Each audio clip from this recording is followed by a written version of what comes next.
Hello, I welcome to UPSC Prelims Chaturya series of Shantha Lakshmi IAS Academy, where we will discuss the daily prelims MCQs from the Hindu, Indian Express and PIB. Let's get started. The first question. Consider the following statements with respect to the holistic report card. The HPCs have been devised by the performance assessment, review and analysis knowledge for holistic development. Holistic Progress Card is a 360-degree multi-dimensional report of progress. It helps to map the status of each child's learning for foundation literacy and the numeracy skills. How many of the statements given above are correct? Only one, only two, all three, none of the above. This was in news recently. The National Council for Educational and Research Training is introducing a new Holistic Progress Card. Holistic Progress Card is a 360-degree multi-dimensional report of progress. The HPC will measure, apart from academic performance, a child progress in interpersonal relationships, self-reflection, creativity, and emotional applications in classrooms. The HPC have been devised by performance assessment, review, and analysis of knowledge for holistic development. PARAC is a standard-setting body under the NCERT. HPC is set up for the foundational stage, that was classes 1 and 2, preparatory stage classes 3 to 5, and the middle stage classes 6 to 8 as per suggestions by the National Education Policy 2020. Report cards for the secondary stage are still being prepared. Objectives were it helps to map the status of each child's learning for foundational literacy and numeracy skills and focuses on the uniqueness of each learner. To present a picture of the student's progress and provide evidence as well as an opportunity to a child to present his or her growth in the progress review over years. To document a child's own expression of self as well as the teacher's assessment of the child based on the competitiveness. It will form an important link between the home and school and makes parents an integral part of child's learning process. Futures participatory, inclusive and based on learner-centric approach. It includes self-assessment, peer assessment and parents' feedback. Assess through project-based and inquiry-based learning, quizzes, role plays, and group work and portfolios, etc. Explicit learning outcomes are defined, which are the pathways for competency acquisition. Approach to developing skills among children in progressive. Builds on self-awareness and self-esteem by communicating the strength and areas of improvement. Provides space for children to learn at their own pace. Based on 3 developmental goals, health and well-being, and effective communication, involved learners. The key feature of the HPC is that students will have a say to evaluating their own as well as their classmates' performance. So the answer is all three. Moving to the next question. With reference to the methane SAT, consider the following statements. It is developed in collaborations with Harvard University, the Smithsonian Astrophysical Observatory, and the New Zealand Space Agency. The entity behind the methane SAT is the Environmental Defense Fund. The data collected by this will be made public for free in near real time. How many of the statements given above are not correct? Only one, only two, all three, none of the above. Recently, the methane satellite was launched aboard a SpaceX Falcon 9 rocket from California. About methane sat, it will track and measure methane emissions at a global scale.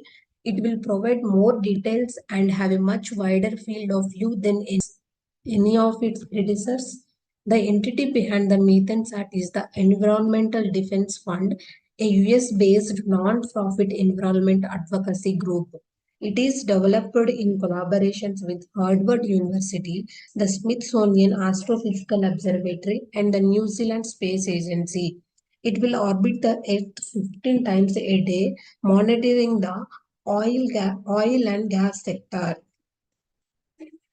It will create a large amount of data which will tell how much methane is coming from where, who is responsible, and are those emissions going up and down over time. The data collected by this will be made public for free in near real time. This will allow stakeholders and regulators to take actions to reduce methane emissions.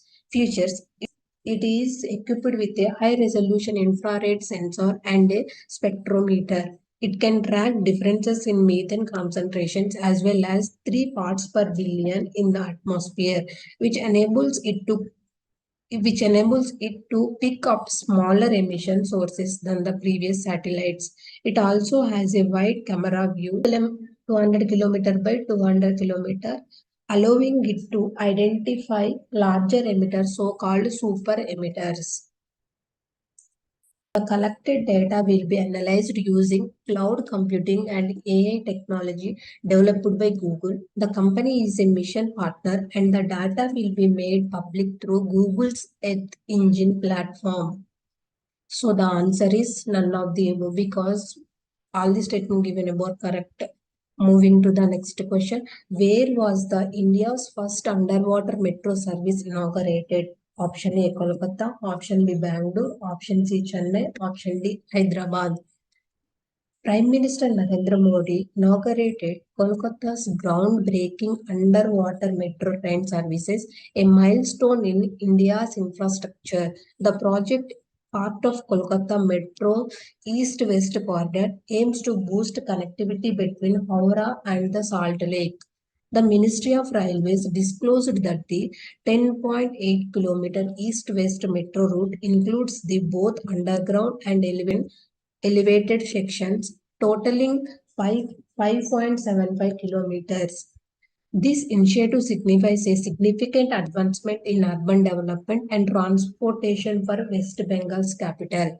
So the answer is A, Kolkata. Moving to the next question. Consider the following statements about Cycas sarcinalis. It is popularly known as Entupana in Karnataka. It is an evergreen palm-like tree. Which of the statement given above are correct? One only, two only, both one and two, neither one or two.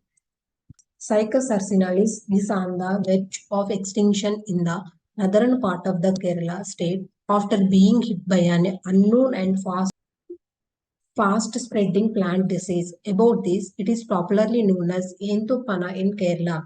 It is known by different names like Mand Isalu in Kannada and Madana Kamaraja in Tamil and the Malbari Supari in Marathi in different states. It belongs to cycads, which are one of the world's most threatened plant groups. These family trees have originated 300 million years ago during the Carboniferous period. Cycads are the oldest extant group of seed plants. Features: it is an evergreen palm-like tree that grows up to 25 feet. It is typically occurs in fairly dense and seasonally dry scrubby woodlands in hilly areas. It is also facultative deciduous in extremely dry times. Entupana is like areca nut. It cannot be prepared unless it's completely dry and is difficult as it's usually plucked in the rainy season. They bear fruits after 40 to 50 years in most cases. Geographical distribution: it is known to be an Indian endemic, restricted to the Western Ghats in the states of Kerala, Karnataka, Tamil Nadu, and the south of Maharashtra. Out of the 9 species of cycads recognized within India, 6 are endemic. Application: it is a nutraceutical plant for several indigenous communities in Western Ghats. So the answer is 2 only because it is popularly known as Entupana in Kerala.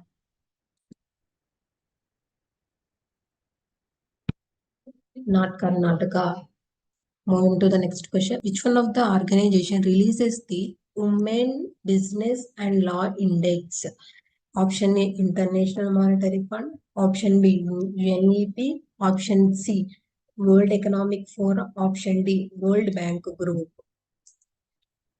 India's ranking improved to 113 out of 190 countries in the World Bank Women, Business and Law Index.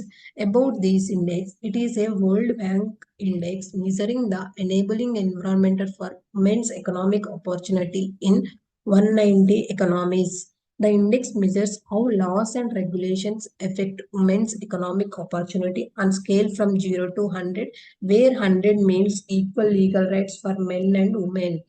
The report covers 8 related areas, that was mobility, workplace, pay, marriage, parenthood, entrepreneurship, assets, and pension. The data offer objective and the measurable benchmarks for evaluating global progress toward legal gender equality. It demonstrated the progress made while emphasizing the work still to be done to ensure economic empowerment for all. Highlights of 2024 Index. It is the 10th edition of the report. Globally, none of the countries has full score in the new index, indicating that women did not enjoy equal rights in any of the countries. India's ranking improved to 113 out of 190 countries. Indian women enjoyed 60% of the legal rights given to men as per the new report, lower than the global average of 64.2%. So the answer is D, World Bank Group. Thank you. This is the today's session.